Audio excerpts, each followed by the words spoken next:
गत 3 ରୁ 4 दिन है गजपति जिला मोहना अंचल प्रबल अति प्रबल मात्रा रे कुहुड़ी देखा मिली रास्ता घाट रे एते मात्रा कुहुड़ी जहारी फल जो यातायात रे जो यात्री माने नाही नथिबा असुविधार सम्मुखीन होउचंती। वर्तमान मु अच्छी जो गजपति जिला मोहना ठारू तप्तपाणी को संलग्न करथबा ये हूँ 326 नंबर जातीय राजपथ देखि पार्थिबे पूरा कुहुड़ीमय परिवेश रही पूरा धला चादर रे ढांकी हो जाइए परिवेश जो जानवाहन गुड़िक जाउचंती ताहा अति विपदपूर्ण अवस्था जाउचंती देखि पार्थिबे ये जो ट्रक गुड़िक जाउची केते माने भयभीत अवस्था जाउचंती जेहेतु सामना को दृश्यमान हो नाही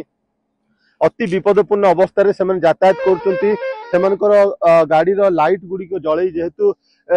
जो रास्ता कहि परिबा जे मात्र 30 ରୁ 50 मीटर मध्य दृश्यमान हो पारु नाही जहारी फल रे जो जानवाहन गुड़िक अति विपदपूर्ण अवस्था दुर्घटना भय जो अति सतर्कता सहित से जावाक पड़ी। गत 3 ରୁ 4 दिन है मात्रा